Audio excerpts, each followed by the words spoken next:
His name was Alexander Chen, but everyone who knew him in the business world called him Alex. At 35, he had built a tech empire worth $3.7 billion, give or take a few hundred million, depending on the stock market. He owned a penthouse in Manhattan, a beach house in Malibu, and more cars than he could reasonably drive. But none of that mattered when he looked at Emma Rodriguez, the woman who had walked into his life 6 months ago and turned everything upside down. They had met at a coffee shop, of all places. Alex had been there early one morning, trying to escape the chaos of his office, sitting in a corner with his laptop and a simple black coffee. He wasn't wearing his usual tailored suits, just jeans and a plain t-shirt, his hair slightly messy, his expensive watch left at home. He looked like any other guy working remotely. Emma had rushed in, clearly running late for something, her arms full of folders and her phone pressed between her shoulder and ear. She was trying to order coffee while talking, and the whole balancing act came crashing down. Papers flew everywhere, her phone clattered to the floor, and her face flushed with embarrassment. Alex had immediately gotten up to help, gathering papers while she apologized profusely to everyone around her. When their eyes met as he handed her the stack of folders, something shifted inside him. She had the most genuine smile he had seen in years, warm and real, with no calculation behind it. "Thank you so much," she had said, laughing at herself. "This is what I get for trying to do 17 things at once." "Happens to the best of us," he replied. "Though I have to say, your juggling skills are impressive. Most people would have given up after dropping 3 things." She laughed again, a sound that was unguarded and infectious. "I'm Emma, by the way, professional disaster and part-time social worker." "Alex," he said, deliberately not adding his last name. "Professional coffee drinker and full-time computer guy." It was such a simple beginning, so ordinary, and that was exactly what made it special. Emma had no idea who he was. She didn't recognize his face from magazine covers or tech conferences. To her, he was just Alex, a guy who worked with computers and seemed kind. They started talking, and minutes turned into an hour. She told him about her work at a nonprofit that helped homeless families find housing. She talked about the challenges, the bureaucracy, the moments of triumph when a family got their own place. Her passion was evident in every word, her dedication clear. Alex found himself more captivated than he had been in years. In his world, conversations were about market share and profit margins, about acquisitions and stock prices. But Emma talked about people, about making a difference, about purpose beyond profit. It was refreshing and humbling, and utterly captivating. "Can I see you again?" he asked when she finally had to leave for her appointment. She smiled, and it was like sunshine breaking through clouds. "I'd like that. But fair warning, I'm terrible at juggling, and I'm always running late." "I'll take my chances," he said. Their second date was at a small Italian restaurant in Brooklyn, the kind of place with checkered tablecloths and candles in wine bottles. Alex had suggested it, deliberately choosing somewhere nice but not ostentatiously expensive. He was still figuring out how to tell her the truth about who he was, but he wasn't ready yet. He was enjoying being just Alex, not Alexander Chen, the billionaire. Emma wore a simple dress and talked about her day, about a family she was working with, about her frustrations with the system. She asked him about his work, and he kept it vague. "I develop software," he said, which was technically true. "I work with a team on various projects." "Sounds interesting," she said. "Do you enjoy it?" "Most of the time," he replied. "Though sometimes I wonder if I'm making a real difference, you know? Like what you do, you can see the direct impact. You help a family, and they have a home. What I do feels more abstract." "Don't underestimate the value of what you do," she said earnestly. Technology connects people, solves problems, makes life easier. That matters too. Her words struck him because they were sincere. She wasn't trying to flatter him or impress him. She genuinely believed what she was saying. Over the next few weeks, they fell into an easy pattern. Coffee dates before work, dinners at casual restaurants, walks through the city. Alex was careful about where they went, avoiding the high-end establishments where he might be recognized. He paid for most things, but not in a flashy way, just casually picking up the check as friends might. Emma talked about her tiny apartment in Queens, about her student loans, about budgeting carefully to make ends meet. She never complained, never seemed resentful. She just accepted it as her reality and focused on the work she loved. Alex found himself lying more than he was comfortable with. When she asked where he lived, he said Manhattan, but kept it vague. When she suggested coming to his place, he made excuses about roommates and renovations. The lies felt necessary, but also uncomfortable, a growing weight on his conscience. One evening, about 2 months into their relationship, Emma invited him to her apartment for dinner. "I'm not a great cook," she warned, "but I make a mean spaghetti carbonara. And my place is small, but it's mine." Her apartment was indeed tiny, a studio with a Murphy bed and a kitchenette barely big enough for one person. But she had made it cozy with secondhand furniture and plants on every available surface. There were photos on the walls of family and friends, books stacked everywhere, a warmth that his penthouse lacked despite its designer furniture. "Welcome to my palace," she said with a self-deprecating laugh. "I know it's not much, but rent in the city is insane. I'm lucky to have found this place." "It's perfect," Alex said, and meant it. There was something genuine about the space, something real that his expensive penthouse couldn't replicate. They cooked together in her cramped kitchen, bumping into each other, laughing when the pasta water boiled over.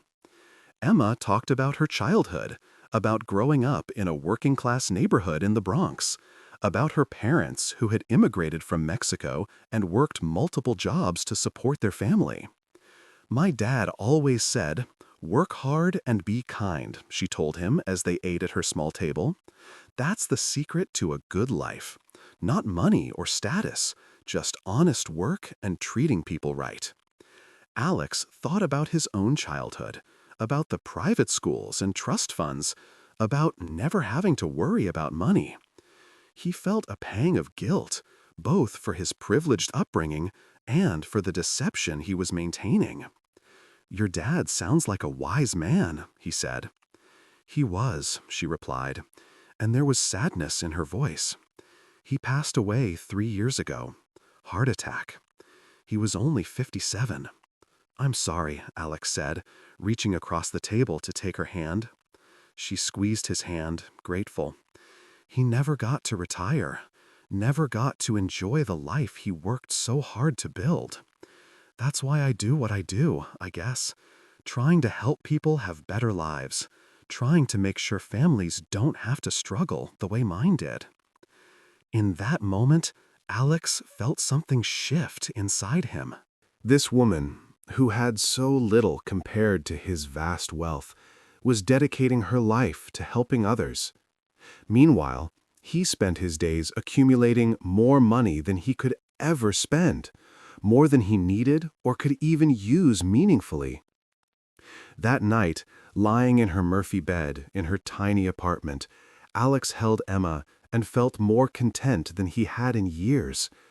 But the guilt was growing, the knowledge that he was deceiving her, that their entire relationship was built on a lie. Over the next few months, their relationship deepened. They spent most of their free time together, though always on Emma's terms, in her world. Alex continued to make excuses about his own life, keeping her separate from his business world, from his wealth, from his reality. His assistant, Margaret, who had worked with him for 10 years, started asking questions. "You've been different lately," she observed one day. "Happier. Is there someone?" "Maybe," he admitted. "Are you going to tell her who you are?" "Eventually," he said, but he didn't know when or how. The problem was that the longer he waited, the harder it became. How do you tell someone you've been lying to for months? How do you reveal that you're not the regular guy you've been pretending to be, but actually a billionaire with more money than sense? And underneath that practical problem was a deeper fear that kept Alex awake at night. What if Emma was only with him because she thought he was regular, safe, non-threatening? What if, when she found out about his wealth, everything would change? Or worse, what if she had known all along and had been playing him, waiting for the right moment to reveal her true intentions? That fear seemed paranoid, even to him. Emma had never asked him for money, never hinted at wanting expensive gifts, never seemed interested in material things. But Alex had been burned before. His last serious relationship, 3 years ago, had been with a woman who seemed perfect until he discovered she was leaking information about his company to competitors. She had been using him from the start. The experience had made him cautious, maybe too cautious. He had started to view every relationship through a lens of suspicion, wondering if people wanted him or his money. Meeting Emma as just Alex had seemed like the perfect solution. She couldn't be interested in his money if she didn't know he had any. But now, the deception felt like its own kind of betrayal. And Alex didn't know how to fix it.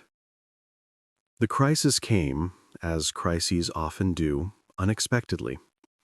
Alex's company was going through a major acquisition, a deal that would add another billion to his net worth. The stress was enormous, the negotiations brutal, and he was exhausted from 18-hour days.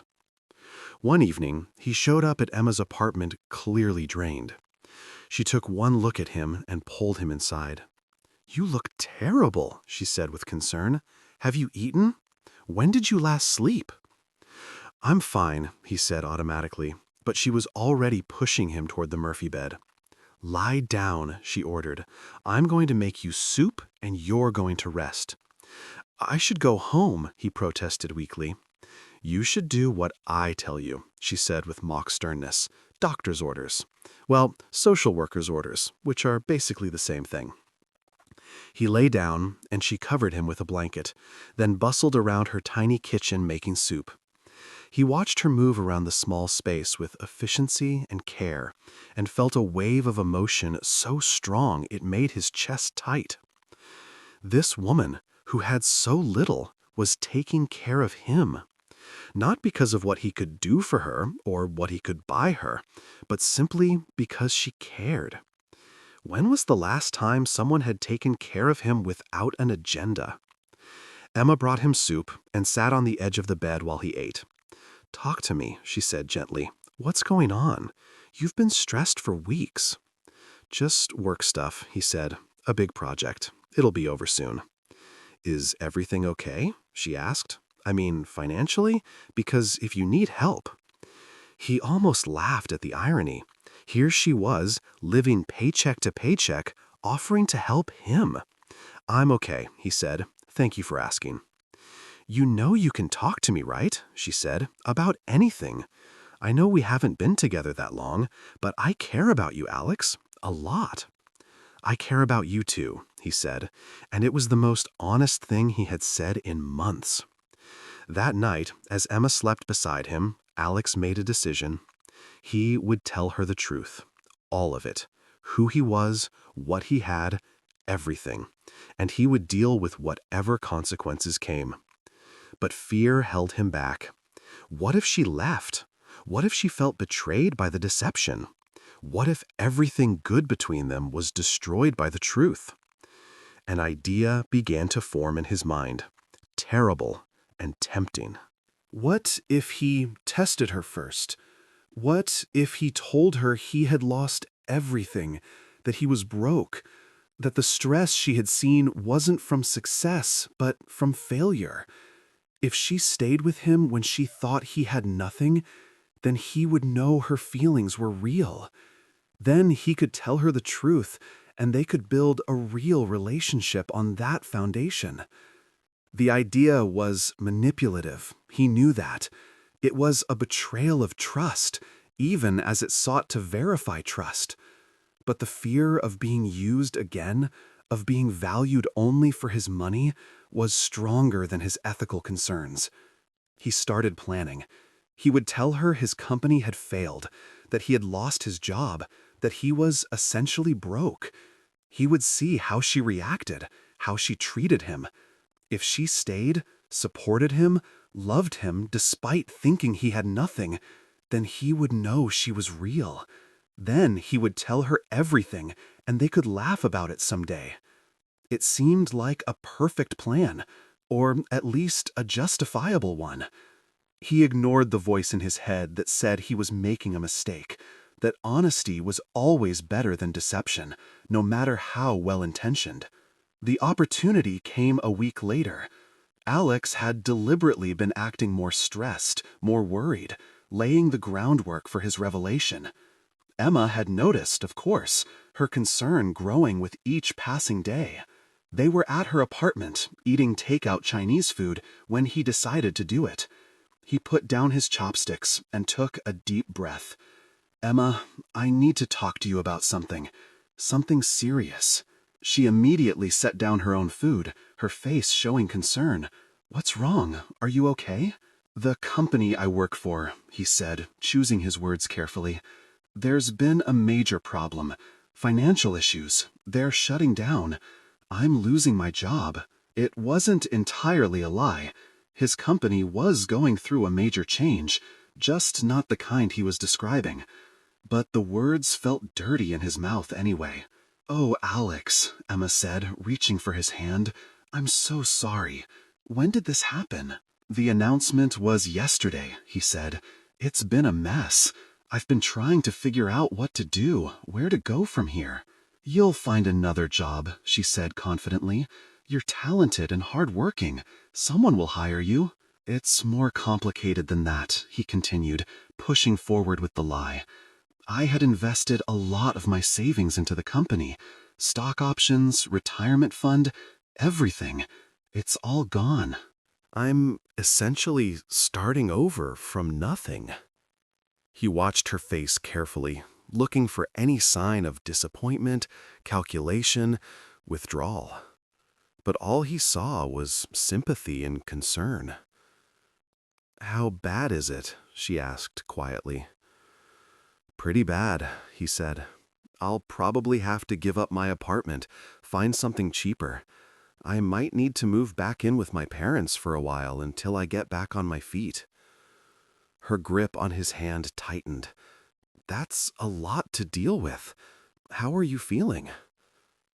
"Honestly," he said, and this part was true, "scared, lost, like I failed." "You haven't failed," she said firmly. "This isn't your fault. Companies fail sometimes. The economy is unpredictable. What matters is what you do next." "I don't even know what's next," he said. "I might need to take whatever job I can find. Might not be in tech. Might not pay well. Everything is just uncertain right now." He was laying it on thick, painting the bleakest picture possible. If she was going to run, now would be the time. But Emma didn't run. Instead, she moved closer to him on the couch, wrapping her arms around him. "Then we'll figure it out together," she said. "You're not alone in this, Alex. I'm here. We'll get through it." Her words should have made him happy, should have reassured him. But instead, he felt sick with guilt. She was comforting him for a crisis that didn't exist, offering support he didn't need, all while he lied to her face. "You might want to reconsider that," he said, giving her an out. I'm not going to be able to afford nice dinners or trips or anything like that for a while. This relationship is going to look a lot different." She pulled back to look at him, and there was something fierce in her eyes. "Do you really think I'm with you because you pay for dinner? Do you think so little of me?" "No, I just meant I'm with you because you're kind and funny and you actually listen when I talk," she said. "I'm with you because you care about things that matter, because you help old ladies with their groceries, and you remember my coffee order, and you make me laugh. That doesn't change because you lost your job." "But things will be harder," he pressed. "I might need to borrow money. I might need help. Are you sure you want to sign up for that?" She stood up, and for a moment he thought she was leaving, that he had finally pushed too far. But instead, she went to her small desk and came back with a notebook. "Okay," she said, sitting back down. "Let's make a plan. What are your immediate expenses? What do you absolutely need to keep afloat for the next few months while you look for work? Emma, you don't have to." "Yes, I do," she interrupted. "That's what people who care about each other do. They help. Now come on, walk me through your budget." For the next hour, Emma helped him create a fictional budget for his fictional crisis. She offered to lend him money, insisted he could stay with her if he needed to, started making lists of job opportunities and contacts. Her tiny apartment suddenly felt full of her generosity, her kindness, her absolute refusal to let him face this alone. And with every kind word, every generous offer, every moment of support, Alex felt worse. He was testing her, manipulating her, lying to someone who was being completely genuine with him. What kind of person did that make him? Over the next few weeks, Alex continued the charade. He told her he had moved out of his apartment and into a friend's place temporarily. He dressed down even more than usual, wore the same clothes repeatedly, acted stressed about money. And through it all, Emma was unfailingly supportive. She started paying for most of their meals, insisting it was no problem, that she wanted to help. She brought him groceries, saying she had gotten too much and didn't want it to go to waste. She helped him update his resume, though of course she had no idea about his real accomplishments. She was there, present, supportive, exactly what a real partner should be. Alex's guilt grew with each passing day. He had gotten his answer. Emma was real, her feelings genuine, her character solid. She had proven beyond any doubt that she wasn't with him for money or status. She was with him for him. But now he had created a new problem. How did he undo this? How did he tell her that he had lied, that everything she had been supporting him through was fake, that he had been testing her like some kind of psychological experiment? His assistant Margaret cornered him one day at the office. "You need to tell her the truth," she said. "This has gone on long enough." "I know," he admitted. "I just don't know how." "The same way you tell anyone anything important," Margaret said. "Honestly and completely. Yes, she'll probably be angry. She has every right to be. But the longer you wait, the worse it gets." "What if she can't forgive me?" he asked. "Then you deal with that," Margaret said.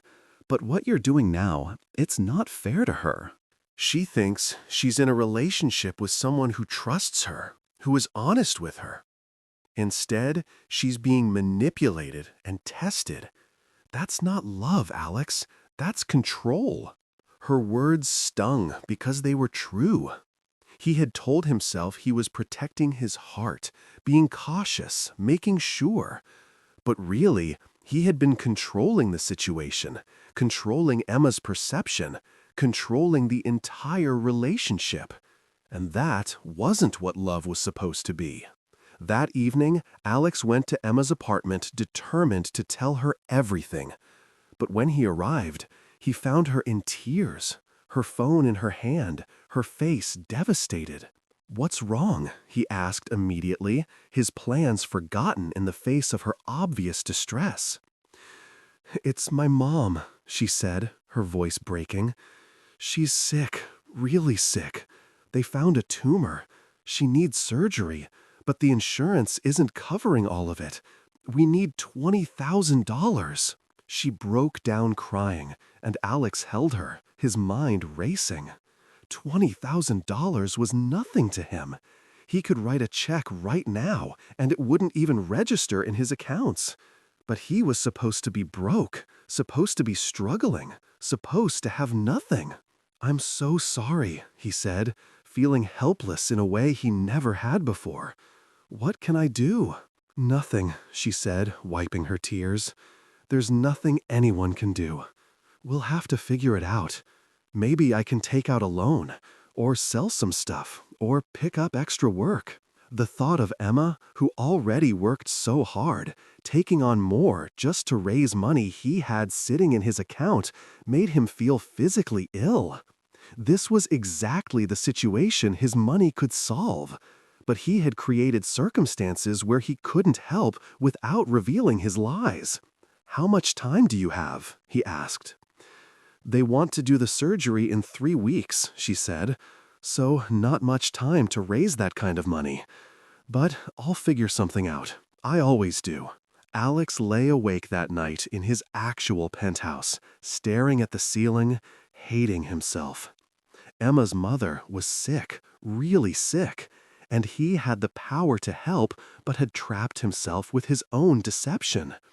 Meanwhile, Emma was probably lying awake in her tiny apartment, worrying about money, about her mother, about everything, while he wallowed in his guilt in a $3 million apartment.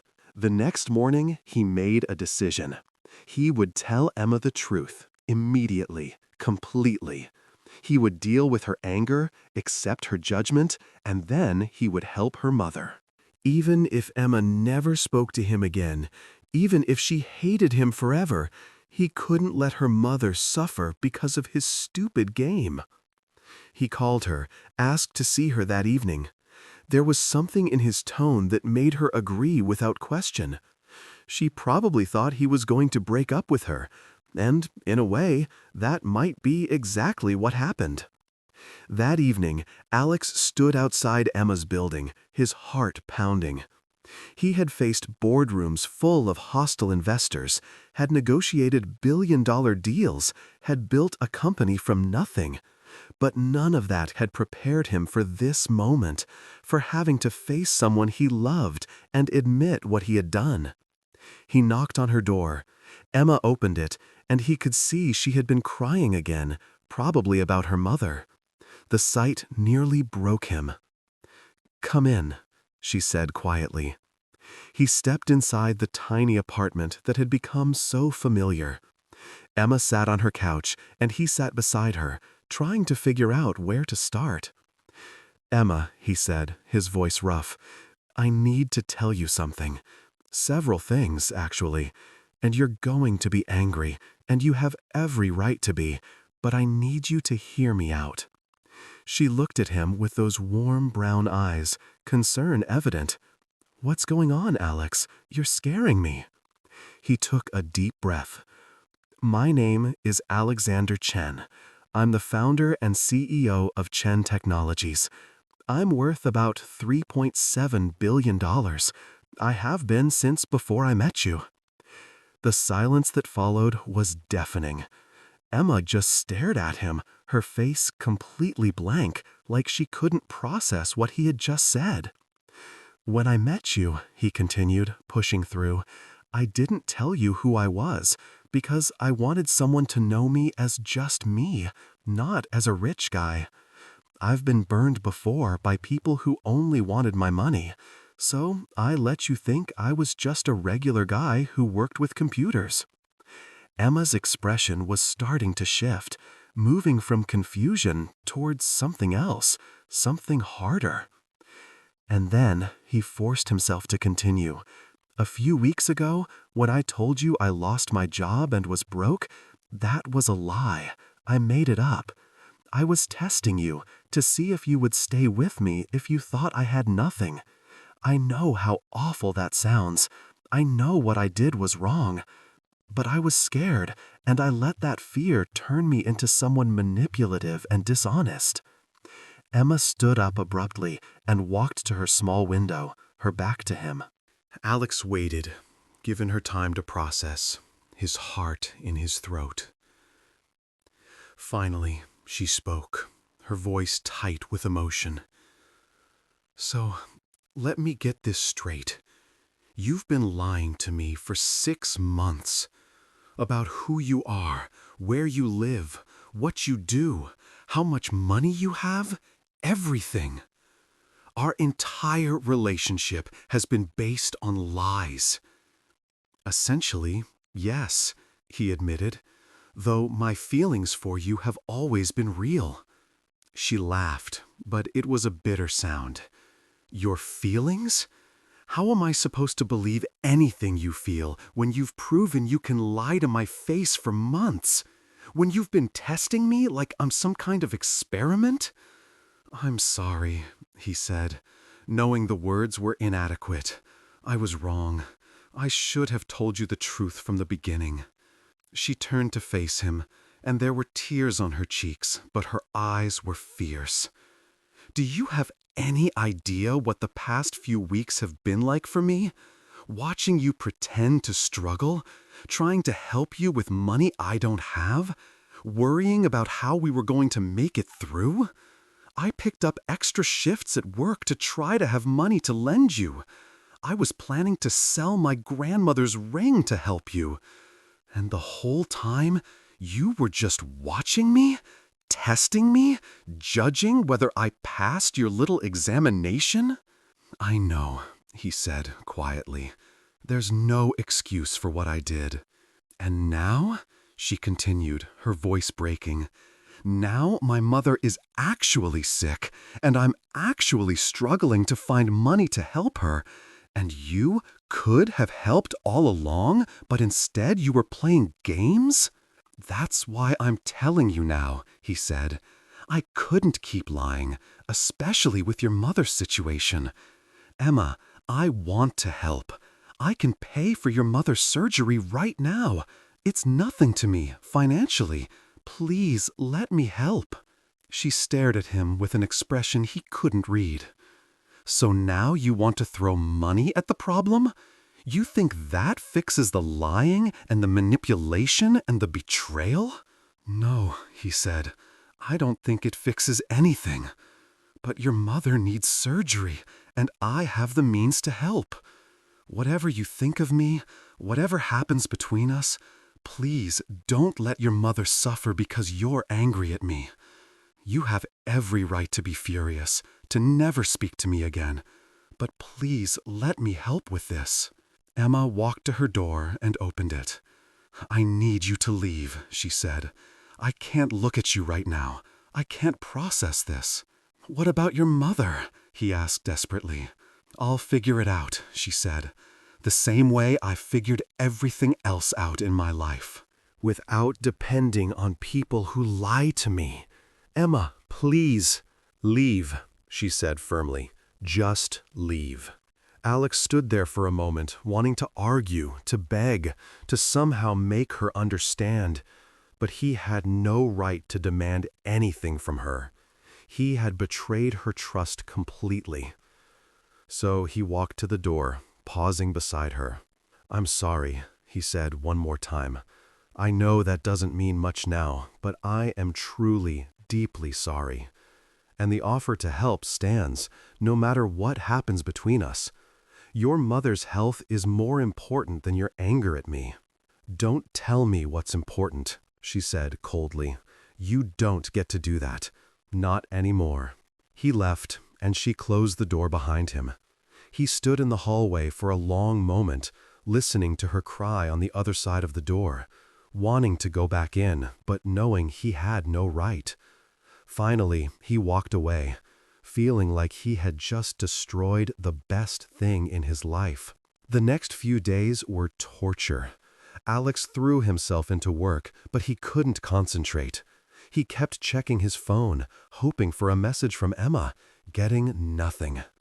He had his assistant discreetly find out about Emma's mother's situation. The surgery was scheduled for 2 weeks away, and as far as he could tell, Emma was desperately trying to raise money. He considered just paying for the surgery anonymously, but he knew Emma would figure out it was him and would probably refuse the help. He had created a situation where his money, the thing that could actually help, was useless because he had destroyed Emma's trust so completely. Margaret found him in his office late one night, staring at his computer screen without really seeing it. "You look terrible," she observed. "I destroyed everything," he said. "The one real thing I had, and I destroyed it because I couldn't just be honest." "So what are you going to do about it?" she asked. "What can I do? She won't talk to me. She won't accept my help. I've proven I'm exactly the kind of person she shouldn't trust." Margaret sat down across from him. "You made a mistake, a big one. You let your fear control you, and you hurt someone you care about. But people make mistakes, Alex. The question is what you do next. Do you just accept that you ruined things and move on? Or do you actually try to make amends, even if it's hard, even if she might never forgive you?" "How do I make amends?" he asked. "She won't even talk to me." "Then find another way," Margaret said. "You're a smart man. You built a multi-billion-dollar company. Surely you can figure out how to show someone you're sorry." After she left, Alex sat thinking. Margaret was right. He couldn't just give up. Emma might never forgive him, might never want to see him again. But he owed her more than just an apology and a disappearance. He owed her action, demonstration, proof that he understood what he had done wrong and was trying to be better. An idea started to form. It was risky, and it might not work, but it was the only thing he could think of that might show Emma he was serious about making amends. The next morning, Alex called his lawyer and his financial advisor. He had a plan, and he needed their help to execute it. They thought he was crazy, but he didn't care. This wasn't about being smart or strategic. This was about showing Emma that he understood what mattered.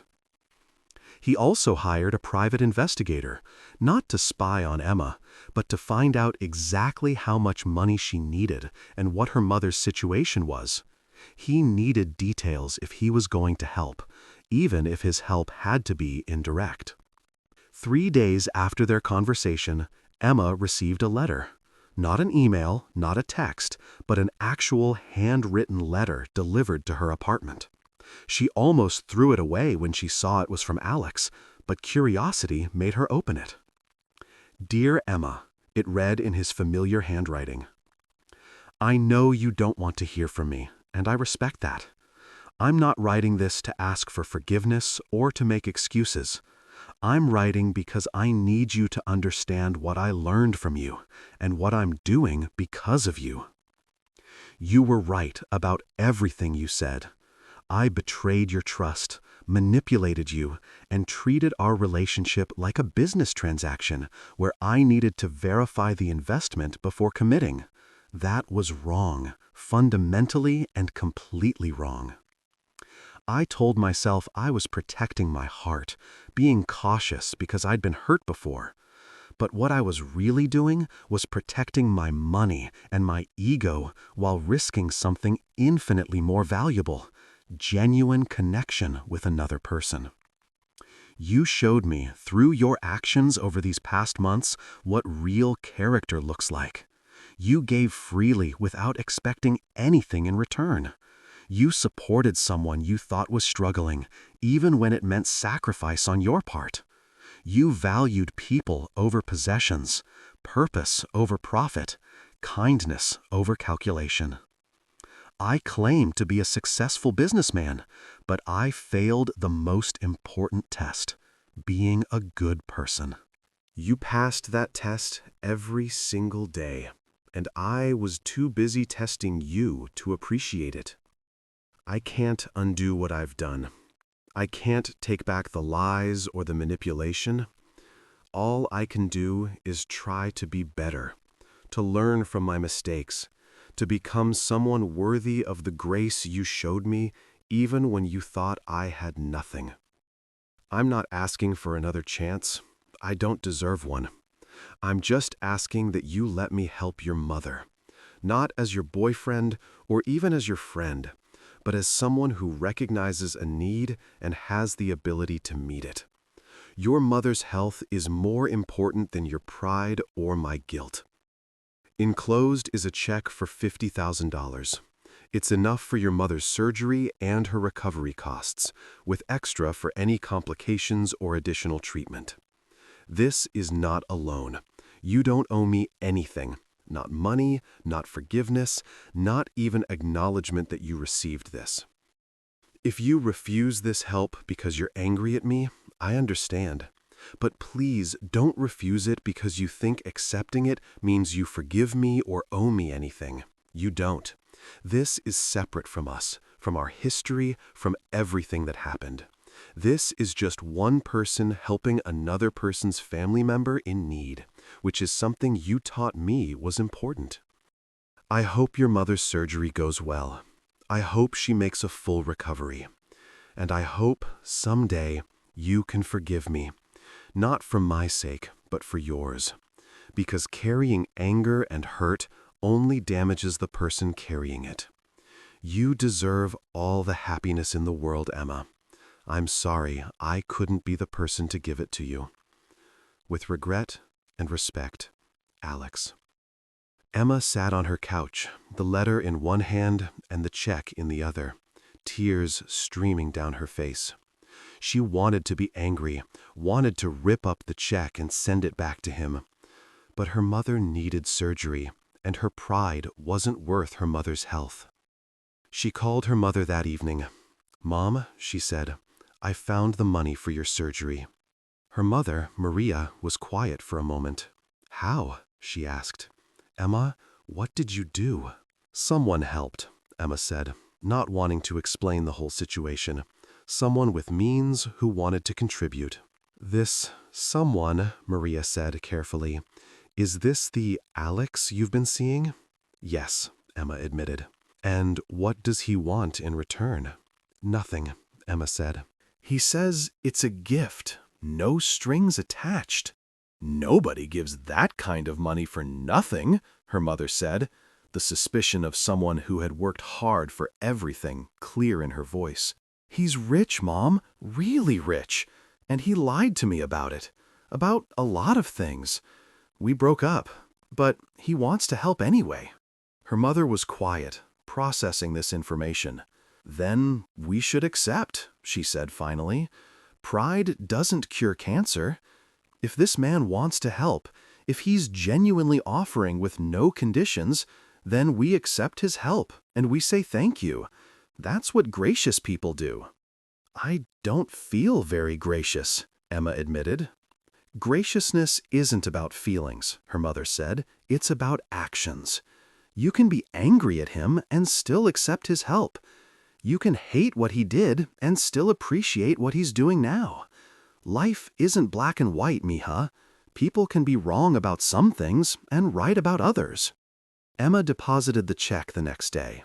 She didn't contact Alex, didn't send a thank you note, didn't acknowledge receipt in any way.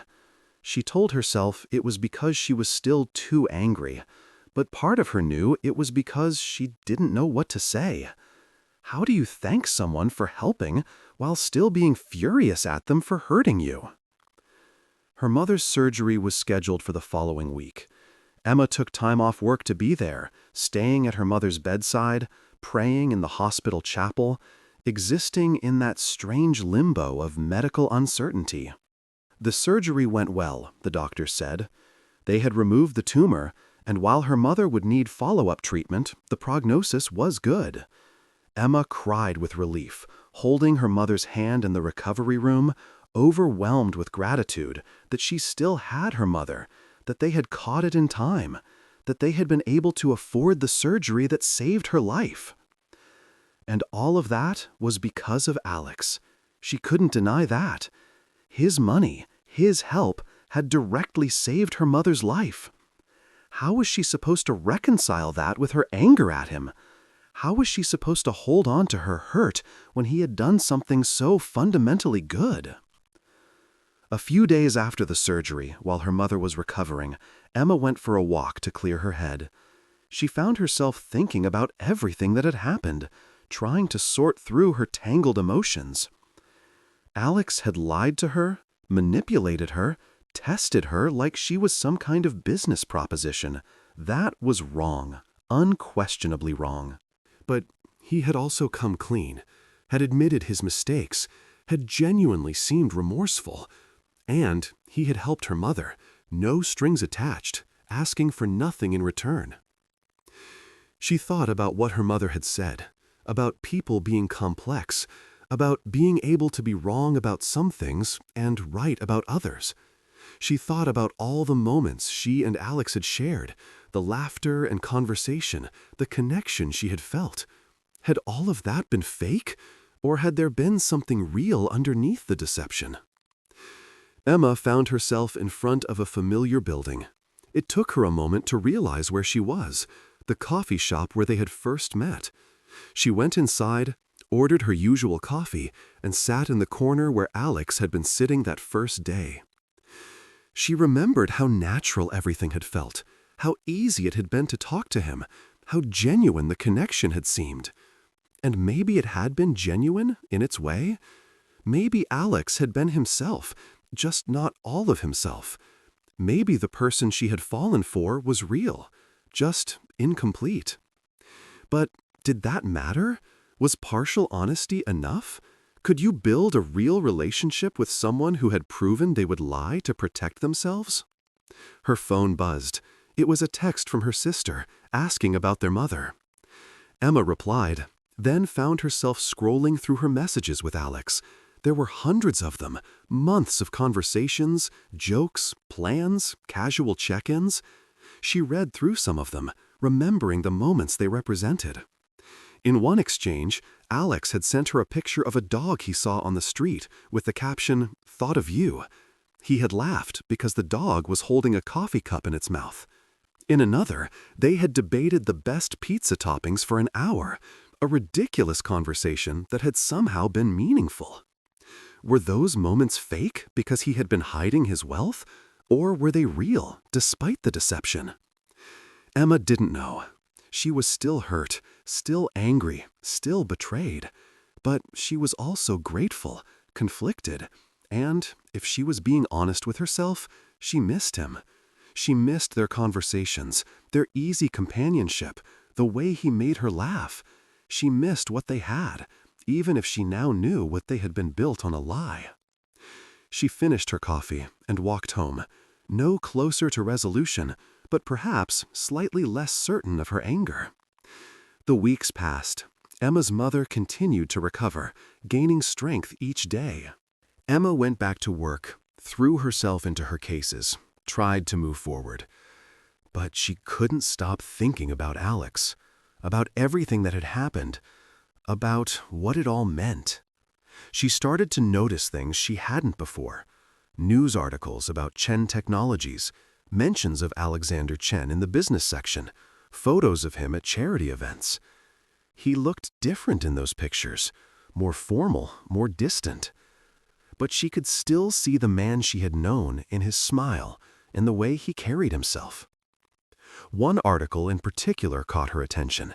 It was about a new initiative his company was launching, a program to provide free technology and training to nonprofits serving low-income communities. The program would be funded by Chen himself, the article said, a $50 million commitment over 5 years. Emma read the article 3 times, her mind racing. $50 million to help organizations like the one she worked for? It was an enormous amount of money, and it would make a real difference for countless families. Had he done this because of her? Because of what she had told him about her work? She found herself on his company's website, reading about the program in more detail. There was a quote from Alex. "I've learned recently that real wealth isn't about what you have, it's about what you do with it. This program is about using resources to make a meaningful difference, to help people and organizations doing important work that often goes unsupported. The words sounded like him, like the Alex she had known, but there was also something new in them, something that suggested he had actually learned from what had happened between them. Emma sat with that for a long time, thinking. A month after her mother's surgery, Emma made a decision. She called Alex's office and asked to speak with him. His assistant sounded surprised, but put her through immediately. "Hello?" Alex's voice came through the line, cautious and hopeful. "Hi," Emma said. "It's me." "I know," he said quietly. "How's your mother?" "She's doing well," Emma replied. "The surgery was successful. She's recovering nicely. Thank you for making that possible." "I'm glad," Alex said. "Really glad." There was a pause, both of them unsure how to proceed. "I read about your new nonprofit initiative," Emma said finally. "The technology program." "Oh," he said, sounding almost embarrassed. "Yeah, that was inspired by conversations we had about the work you do, about how nonprofits struggle with limited resources. I wanted to do something meaningful, something that actually helped people." $50 million is a lot of help, Emma observed. "It's the least I can do," he said. "You taught me that money is only valuable if you use it for something that matters." Another pause, longer this time. "I've been thinking," Emma said slowly, "about everything that happened, about what you did and why you did it." "I don't expect forgiveness," Alex said quickly. "I just want you to know that I've spent every day since regretting how I handled things, wishing I could go back and be honest from the start." "I'm still angry," Emma said, "and hurt. What you did was wrong, and there's no excuse for it." "I know," he agreed. "But," she continued, "I also understand why you did it. I don't agree with it, but I understand. You'd been hurt before, and you were trying to protect yourself. You went about it in the worst possible way, but the fear behind it was real." "That doesn't make it okay," Alex said. "No, it doesn't," Emma agreed. "But it makes you human. Flawed, but human. And I've realized that I miss you. Not the fake, broke version of you, not the secret billionaire version, but the actual you. The person who helped gather my papers in a coffee shop, who made me laugh, who listened when I talked about my work, who seemed to genuinely care." "I did care," Alex said, his voice thick with emotion. "I do care. Everything I felt for you was real, Emma. The deception was about circumstances, not feelings." "I need you to understand something," Emma said. "If we're going to try again, if there's any possibility of rebuilding what we had, it has to be based on complete honesty. No more tests, no more manipulation, no more holding back parts of yourself to see how I react." "I understand," Alex said. "Complete honesty. About everything. And I need time," Emma continued. "I'm not just going to jump back into a relationship like nothing happened. We need to start over. Rebuild trust slowly. Be friends before we're anything else." "I'll take whatever you're willing to give," Alex said. "Friendship, time, whatever you need. I'm just grateful for another chance." "I'm not promising anything," Emma warned. "I might decide I can't get past what happened. This might not work." "I understand," he said. "And even if it doesn't work romantically, I hope we can at least be friends." "I value you, Emma, not just as a girlfriend, but as a person, as someone who makes me want to be better." Emma felt tears prick her eyes. "Okay," she said. "Let's try. But we start from scratch. I want to meet the real you, all of you, no hiding and no pretending." "Deal," Alex said. "When can I see you?" "This weekend?" Emma suggested. "You can show me your actual apartment, your actual life. And then we can talk about where we go from here." That Saturday, Alex sent a car to pick Emma up. She had insisted he not come himself, wanting to see his place before dealing with the emotional complexity of seeing him in person. The car drove into Manhattan, to a building Emma recognized from magazines as one of the most exclusive addresses in the city. The doorman greeted her by name, which meant Alex had told them she was coming. The elevator required a key to access the penthouse level, which the driver provided. Emma rode up alone, her heart pounding, not sure what to expect.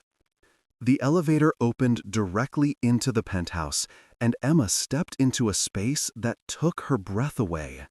Floor-to-ceiling windows overlooked the entire city, the view stretching for miles.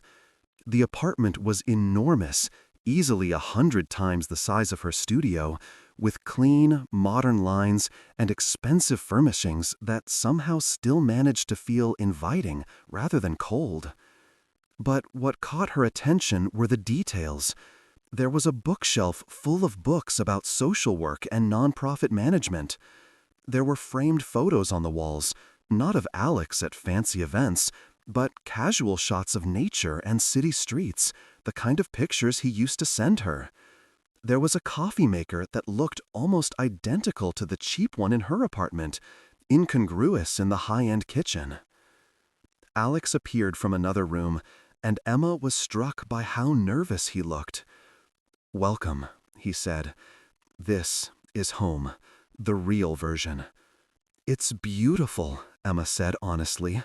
"Though I have to admit, this is quite different from what I imagined when you said you lived in Manhattan." He smiled sadly.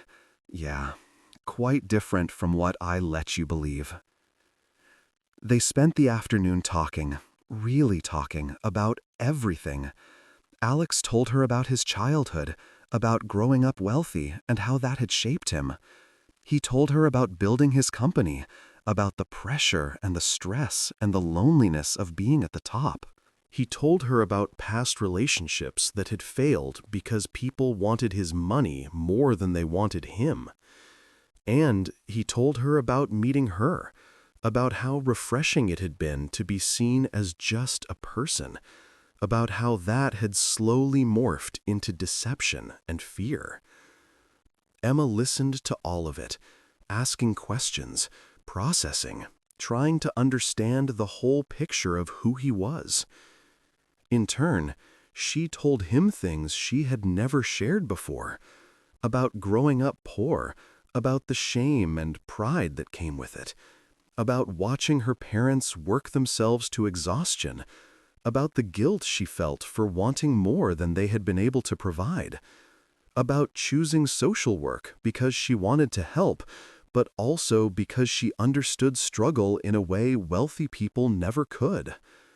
"I think that's why I was so angry," Emma admitted as the sun started to set over the city. "You have this enormous privilege, this power to make real change, and you were using it to play games with me. It felt like such a waste." "You're right," Alex said. "It was a waste, and it was wrong. I let my fear control me instead of my values." They ordered dinner, and Alex had it delivered from the Thai restaurant where they'd had their first date, a gesture Emma appreciated. They ate at his enormous dining table that could seat 12, but felt intimate with just the two of them. "Can I ask you something?" Emma said as they finished eating. "Anything," Alex replied. "When you were pretending to be broke, when I was trying to help you, how did you feel?" Alex was quiet for a long moment. "Guilty," he finally said. "Every moment, every time you offered to help, every time you sacrificed something for me, I felt sick with guilt, because I knew you were being genuine and I was being deceptive. I knew you were giving from your heart, and I was just collecting data for my test." "Then why did you keep doing it?" Emma asked. "Fear," he said simply. "Fear that if I told you the truth, you'd leave. Fear that I'd been wrong about you, that you were just better at hiding your motives. Fear that I'd let myself be vulnerable and would get hurt again. Fear is a powerful motivator, and it makes you do stupid things. Emma nodded, understanding more than she wanted to. Over the next few months, Emma and Alex rebuilt their relationship slowly, carefully. They went on dates where Alex was honest about who he was, where they went to places he actually frequented, where he introduced her to his actual friends and colleagues. Emma got to see his whole life, not just the parts he had carefully curated. She also introduced him to her world more fully. He met her mother, who was recovering well, and who took one look at Alex and said to Emma in Spanish, "This one has kind eyes, but he's been hurt. Be patient with him." Alex started volunteering at Emma's organization, using his business skills to help with strategic planning and operations. He was good at it, bringing insights and resources, but also genuinely listening to the people who worked there, respecting their expertise. They had hard conversations about trust, about honesty, about what they needed from each other. Alex admitted he still struggled with suspicion sometimes, with wondering if people wanted him or his money. Emma admitted she still felt anger sometimes about the deception, about the time she'd wasted worrying when he could have helped. But slowly, carefully, they built something new. Not the relationship they had before, which had been built on false pretenses, but something stronger because it was built on truth. 6 months after Emma had called Alex, they were having dinner at her apartment. Emma had refused to move into his penthouse, insisting on keeping her own space, her own independence. Alex respected that, even though he sometimes missed the casualness of her tiny studio. "I've been thinking," Alex said as they cleaned up after dinner, "about us, about the future." Emma looked at him, curious and slightly wary. "I'm not proposing," he said quickly, reading her expression. "I know we're not there yet. But I wanted to talk about what I envision for us, if you're interested." "I'm listening," Emma said. "I want a real partnership," he said. "Not me taking care of you financially, not you teaching me to be a better person, but actual equals working together. I've been thinking about setting up a foundation, a serious one with real money behind it, focused on housing and poverty issues. I want you to run it." Emma started to protest, but he held up a hand. "Not as a gift," he continued, "not as charity or because we're together, but because you're the most qualified person I know, because you understand the issues, because you have the passion and the knowledge. You'd be drawing a real salary, not a token one. You'd have full control over strategy and implementation. I'd just be the funding source." Emma sat down, processing this. "That's a lot of responsibility," she said. "You can handle it," Alex said confidently. "And think about what you could do with real resources behind you, not just helping families one at a time, but changing systems, influencing policy, making structural changes." "Why would you trust me with that much money and power?" Emma asked. "Because you passed the real test," Alex said.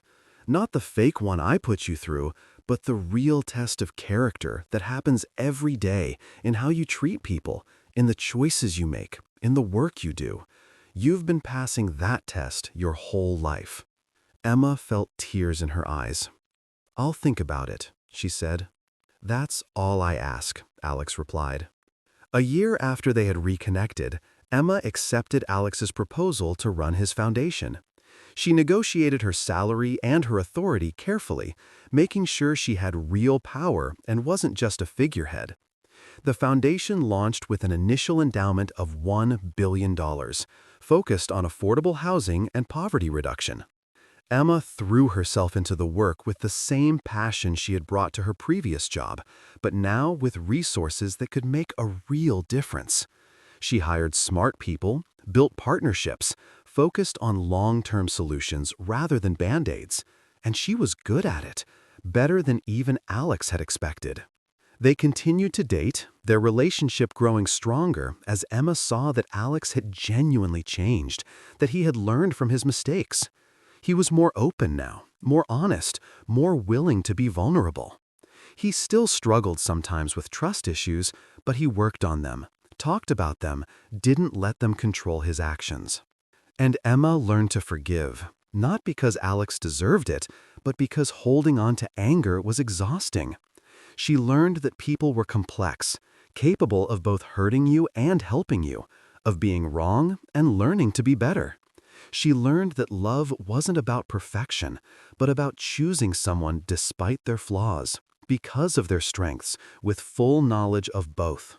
2 years after the coffee shop meeting that started everything, Alex asked Emma to marry him. This time, it was real, honest, based on full knowledge of who each other actually was. And Emma said yes, not because he was rich, not because he could provide security, but because he was kind and funny and had learned to be truly honest, and because she loved him for who he was, billions and all. At their wedding, Emma's mother gave a toast. She talked about how her daughter had always had a good heart, had always wanted to help people, had always valued character over wealth. And she said that Alex had proven he valued those same things, that he had learned that money was only valuable when used for good, that real wealth was measured in the lives you touched and the love you shared. Alex's own toast was simpler. He looked at Emma and said, "You taught me that the most valuable test isn't the one you set up to protect yourself, but the one you pass every day by being honest, kind, and true. I failed my own test, but you helped me learn how to pass the one that really matters. Thank you for giving me a second chance to get it right." The story of the billionaire who pretended to be broke became something they eventually laughed about, though it took years before Emma found it funny. It became a reminder of how far they had come, of how much they had both learned, of the difference between testing someone and trusting them. And Emma never forgot the lesson she had learned, that people could make terrible mistakes and still be worth loving, that forgiveness was possible even for serious betrayals, that sometimes the worst thing someone did could lead to them becoming their best self. As for Alex, he learned that real security came not from tests or safeguards, but from choosing to trust despite the risk, from being vulnerable even when it was scary, from being honest even when a lie seemed safer. He learned that love required faith, and faith required risk, and risk was worth it when you found someone genuine. Their story wasn't perfect, and neither were they, but it was real, built on truth and growth, and the understanding that everyone deserved a second chance to become who they were meant to be. And sometimes, the people who hurt us the most end up teaching us the most important lessons, if we're brave enough to learn them.